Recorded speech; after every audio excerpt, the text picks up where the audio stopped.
Di mana kita, Bang? Sekarang kita ada di rumah kediaman Bung Karno ya, pada saat pengasingan di Bengkulu pada tahun 1938 sampai dengan 1942. Kita masuk ke dalam untuk lihat.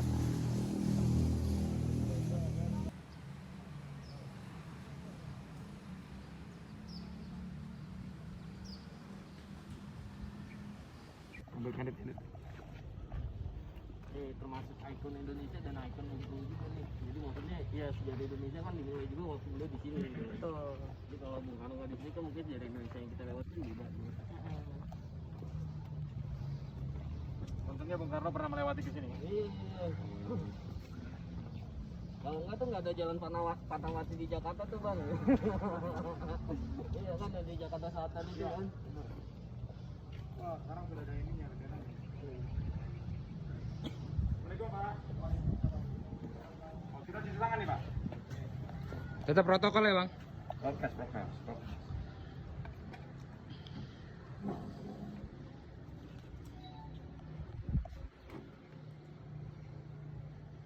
Ke atas aja bang.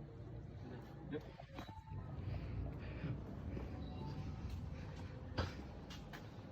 Apa tuh, Bang?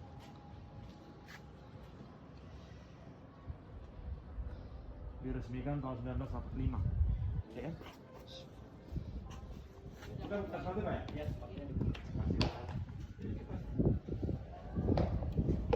Terus dilepas, guys. Assalamualaikum. Wajib kita. Assalamualaikum. Itu barang nggak masuk. Jangan malu-malu, mantir.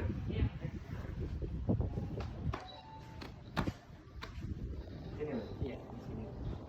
Sekarang tanggal. Wah, udah ada juga ini dalam.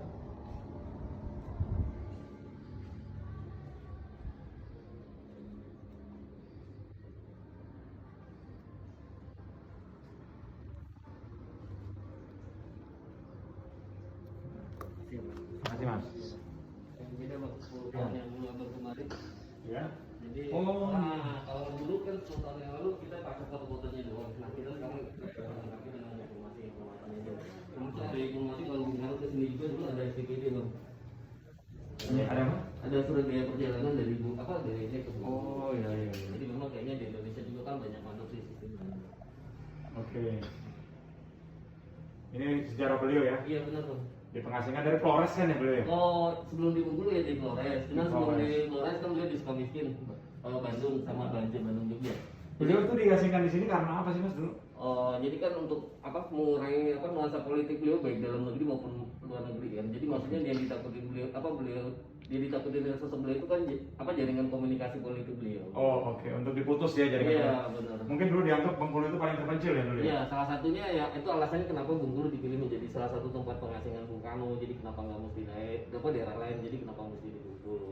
Jadi ya merupakan daerah yang sangat terisolasi lah waktu zaman dulu itu. Zaman dulu. Ya merupakan daerah yang sangat selingkuh atau dijangkau lah gitu lah. Terus selain itu juga kan Bengkulu kita sama kayak daerah pengasingan lain juga merupakan salah satu daerah yang dilindungi malaria. Jadi dengan harapan kan beliau sakit terus meninggal. Jadi ada upaya karena dulu ada di Bengkulu tuh ada malaria. Iya. Wabah malaria ini ya. Iya benar. Jadi kan di sini juga ada catatan sekitar 3.500 orang Eropa di Bengkulu juga kan mati karena wabah malaria itu. Jadi bukan Dia sengaja mau mengasingkan tadinya harap seperti itu ya. Iya, benar. Tapi ternyata beliau ketemu jodoh juga. Iya, malahan iya itu. Mungkin sejarah di Bengkulu. Jadi makanya banyak ide besar dan pemikiran besar itu ya lahirnya pada waktu saya di Bengkulu gitu kan. Terus ya ada semacam perjalanan supranatural Bung Karno. Maksudnya perjalanan saya juga beliau. Maksudnya beliau itu banyak menganalisa dan mengamalkan agama Islam. Bahkan beliau menggunakan salah satu organisasi Islam kan sebagai media pergerakan dan perjuangan beliau waktu beliau di sini. Muhammadiyah ya? Iya, Muhammadiyah. Terus ya doa-doa beliau itu kan dijawab waktu beliau di sini juga. Makanya di kamar beliau itu kan beliau sering tempat tahajud jika dan dan lainnya. Di sini malah makin kedekatan dia kepada Tuhan. Oh iya, masya Allah. Karena kan Bung Fatmawati itu kan ini ya, ketua Muhammadiyah Surat ya dulunya. Oh, Bapaknya, orang tuanya. Iya, dia salah satu tokoh pendiri organisasi di Bengkulu. Nah, itu proses taruhannya Bung Karno sama Bu Fuad juga di rumah ini. Jadi ketika itu Bu Fuad dan kedua orang tuanya kan silaturahmi ke rumah ini. Nah selain silaturahmi juga ceritanya bapaknya Bu Fuad itu kan memujuk Rai Bung Karno supaya ikut bagian dari Muhammadiyah kan. Jadi akhirnya beliau bersedia ke Muhammadiyah, terus beliau kan dipercayakan menjadi semacam ketua dewan pengajaran Muhammadiyah lah di kota ini. Makanya Bung Karno kan pernah jadi guru di salah satu sekolah Muhammadiyah. Terus ya Bu Fuad juga merupakan salah satu murid beliau pada waktu saat itu kan. rumah ini dulunya punya ini Jepang apa Cina? Cina. Tiongkok ya? Iya, Tiongkok, Cuko ya. Jadi maksudnya ya. Rumah dia dipinjamkan apa memang ditunjuk rumah ini? Nah, yang luar biasanya ya gini, Bang. Jadi maksudnya itu salah satu kelebihan buat Bung Karno. Jadi walaupun beliau di sini sebagai orang pengasingan, sebagai orang buangan maupun tahanan politik, tapi tingkat penghargaan orang Belanda terhadap beliau itu ya sangat tinggi banget ya. Jadi buktinya rumah semewah ini waktu zaman itu kan difasilitasi untuk ditempati beliau. Nah, kita ketahui kalau bahasanya dulu sebelum ditempati Bung Karno merupakan rumah dari salah seorang saudagar Cina ya.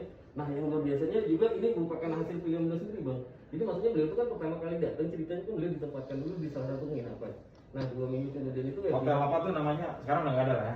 Hotel apa namanya? Di depan dekat BNI ya, ya. Bank Indonesia Nasional apa lah nomor dulu kan dulu. Nah, ditempatkan di hotel sana. Nah, setelah 2 minggu kemudian itu ya pihak Belanda menyediakan beberapa alternatif rumah bakal beliau tempati. Berarti udah suruh milih sendiri Iya, ya? benar, Bang.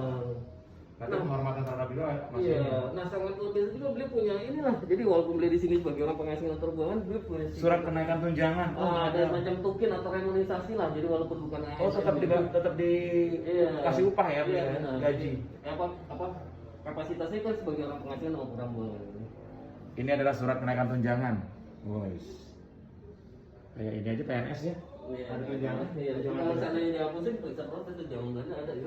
Iya. Karena kalau HP juga kan peninggalan Belanda. Sudah ada gitu. Nah ini Bang sangat luar biasa nih Bang. Ini ada buku-buku koleksi bacaan beliau. Jadi ini masih buku asli buku dari dulu dari masih zaman iya, masih di sini. Iya, cuman maksudnya kalau yang merah kan udah ngalamin restorasi atau perbaikan. Oh, aslinya tuh kayak gini ya. Iya benar.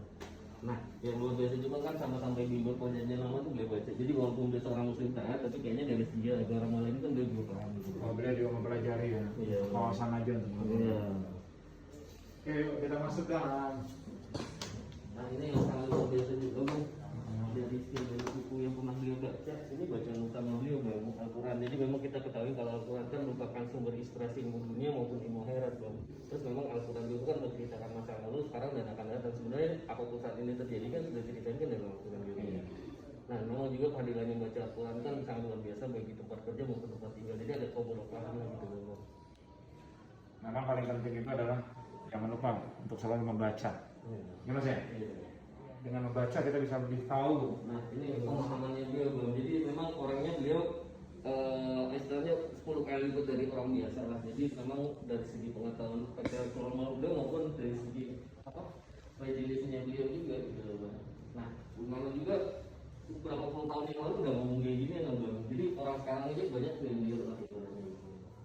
Dulu saya tuh nggak ada begini Mas. Iya makanya Dulu cuma datang ke rumah, Iya. nggak ada penjelasan gambar-gambar seperti ini 10 tahun yang lalu ya, Iya, betul. 2010. Tapi sekarang udah mulai dikasih kayak apa ya penjelasan-penjelasan Iya, ya. betul. Jadi orang lebih paham gitu. Iya. Nah, yang saya salutin ini Bang. Jadi kayaknya siapapun kita, orang biasa, pejabat atau lain dan sebagainya, kalau mau bahagia ya contoh Nabi Muhammad SAW. Benar. Ini benar sekali. Oh ini 100% itu kan. Nah, ini Bang yang luar biasa nih Bang. Ini masjid, jadi selain dia desain, dia juga kan menjadi motor dalam pembangunan masjid ini Bang. Jadi pertama sih orang daerah jadi motor Bang, berprestasi Bang. Jadi ketika beliau ambil alih, jadi kayaknya hampir seluruh masyarakat ini memberikan sumbangsinya. Jadi yang itu kan kayaknya beliau bisa membuat orang tuh supaya bisa berbuat Bang. Jadi ya kayak semacam motivator lah Bang. Nah kita ketahui Bang rencana pemindahan ibu kota itu kan sebenarnya udah jauh dipikirin Bung Karno berapa tahun yang lalu lah gitu kan. Kayaknya Maksudnya memindahkan ibu kota dari Jakarta aja. iya. Dari zaman dulu aja sudah ada pemikiran seperti itu. Iya benar Bang. Cuman konsepnya beliau kan di Palangkaraya Bang. Di apa? Palangkaraya kan dekat dengan apa? Polinesian lah gitu loh. Oh, jadi ternyata dari dulu beliau sudah punya rencana untuk memindahkan ibu kota ya. Iya, Kalimantan Tengah. Tadi ke Palangkaraya dulu ya. Iya, cuman kayaknya sekarang prestasinya agak geser ke timur gitu kan kayak bisa Washington. Luar biasa ya. Iya. Bengkulu dan Pak Soekarno. Iya. Nah, ini lah Bang. Saya dulu lihat ada kamar, sekarang udah boleh lagi tinggalin kamar beliau ya. Nah, ini lah Bang waktu beliau di sini dia masih ditemani sosok Ibu Inggit. Nah, Ibu Inggit. Ibu Inggit ini kan sosok perempuan yang banyak semacam memberi dukungan moral maupun materi terhadap Bung Karno.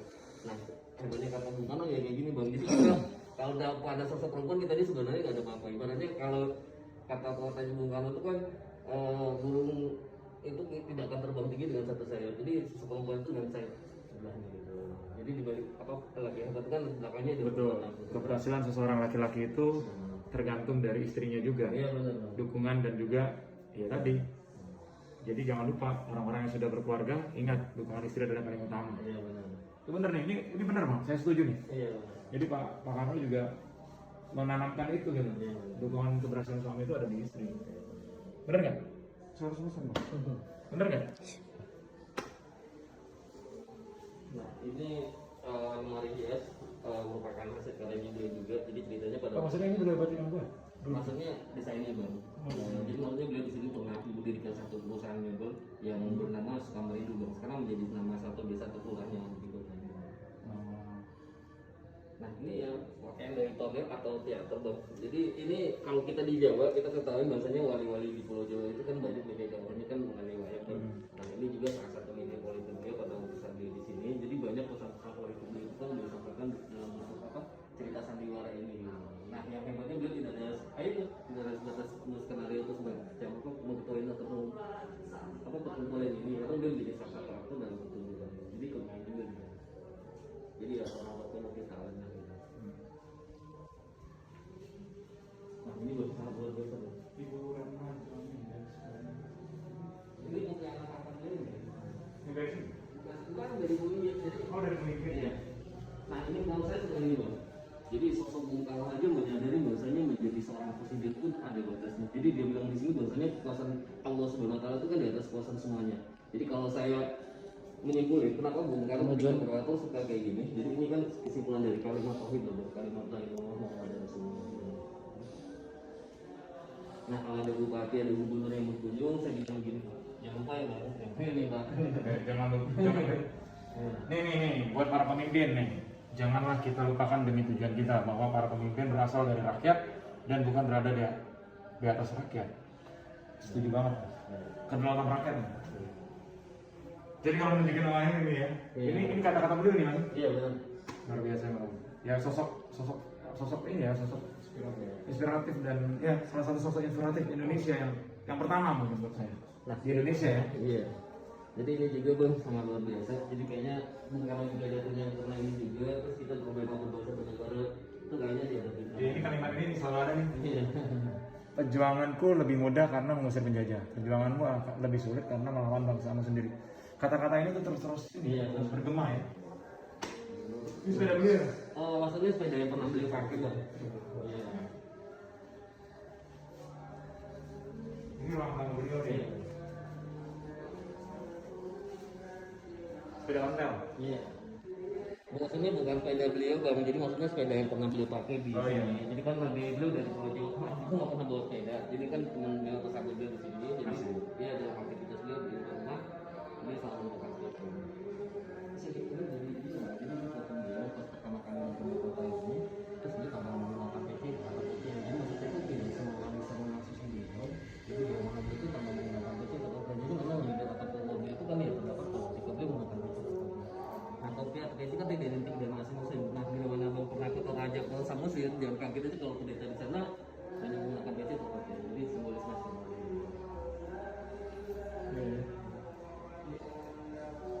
Bagi biker. Oh, dari sepeda. The Legend ya bang. Sepeda legend tuh.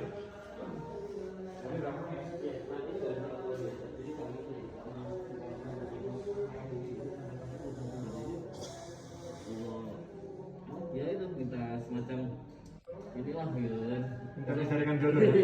Karena kan kayaknya orang pintar tuh kan mau Karena aura karismatik beliau tuh luar biasa. Di meja makan itu. Nah kayaknya ada yang ditiru sama orang sekarang bang. Nah, maksudnya begini, masuk dulu juga buat geser. Jadi Bung Karno zamannya itu banyak menyelesaikan apapun permasalahan itu di meja makan. Mungkin abang juga banyak menyelesaikan apapun permasalahan itu di meja makan. Jadi semangat kerjaan maupun di rumah. Jadi saya setuju mas. Mendingan di rumah itu perbanyak meja makan. Jadi Ya, benar. disini banyak. Jadi diskusi yang paling enak itu adalah di meja makan, benar nggak? Benar. Terus memang kalau kita sering ngajak tamu makan itu membuang apa kejelekan yang ada di rumah itu loh bang. Jadi rahmatnya orang makan di rumah itu sangat luar biasa kalau orang bisa mau. Wah, kalau punya konsep rumah, mendingan pada saat dia masuk langsung depannya meja makan. Iya benar. Dari dulu memang formasinya seperti ini. Ada replika. cuman Dari dulu begini, Iya, benar. udah kebuka keluar gini ya.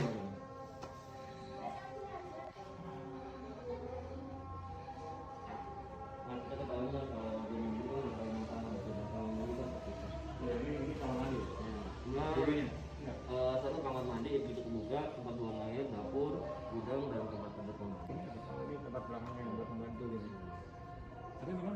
luas tanahnya dari dulu segini Ini aja. lebih luas lagi bang. Itu Lebih luas maksudnya lagi. dulu 4 hektar lah, 4.000 meter persegi. Terus Ke belakang sana? Iya sampai ke belakang pun pohon kelapa lah di kondisi di belakang sana. Terus ya itu, ya zaman dulu kan antara satu rumah lain jaraknya juga cukup jauh-jauh, nggak kondisi kayak sekarang kita beda banget. Ya kita mikir apa? Sekarang aja penduduk provinsi Bengkulu 2 juta, provinsi kalau kota ini kita 500.000 jiwa. Nah, jadi gimana kalau zaman dulu kita tarik ulur ke belakang? Iya. Oke bang, terakhir. Ya, jadi saya dulu 10 tahun lalu ke sini, tepatnya 2010. Dan saya kesini lagi dan udah ada perbaikan yang luar biasa dan ya pasti ada diperbaiki jadi lebih bagus dan ada penjelasan tentang sejarah Pak Karno ada di sini. Pak Karno pada tahun 1938 sampai dengan 1942. 4 tahun beliau diasingkan di sini. Disinilah beliau bertemu dengan Ibu Fatmawati ya, yang merupakan anak dari tokoh Muhammadiyah di Curug kalau nggak salah. Benar kan? Iya. Oke, sekian dari kita. Namanya siapa? Mas apa namanya? Nama saya Diego. Mas Tigru. Nah, Mas Tigru udah berapa lama kerja? harus buka. Baru 10 tahun. Wah, berarti 10 tahun yang lalu. Sama saya datang lagi 10 tahun yang lalu. Terima kasih Mas Tigru ya. Luar biasa. Atas penjelasannya. Terima Thank you. Makasih ya, Mas. Kunjungannya. Siap, Nah, siap. kita harapannya dengan kunjungan ini dapat mengedukasi kita membawa negeri yang lebih baik sesuai dengan Siap. cita-cita para pendiri bangsa dan sesuai dengan fokus kita masing-masing. Amin. Kasih Mas Tigru. Ya, sama-sama. Ya, kita baru ke salah satu tempat wisata yang ada di Bengkulu, yaitu adalah rumah pengasingan Bung Karno pada tahun 1938 sampai 1942, di mana disinilah juga salah satu sejarah dan salah satu beliau juga bertemu dengan Ibu Fatmawati. Ini mempunyai nilai tersendiri ya bagi kota Bengkulu karena ini sejarah yang sangat luar biasa bagi kehidupan Bung Karno dan banyak pesan-pesan beliau, tulisan-tulisan beliau juga dari pada saat beliau diasingkan di Bengkulu. Oke, berikutnya kita akan datangi lagi tempat wisata yang lain, ada yang di Bengkulu. Tunggu video berikutnya. Thank you.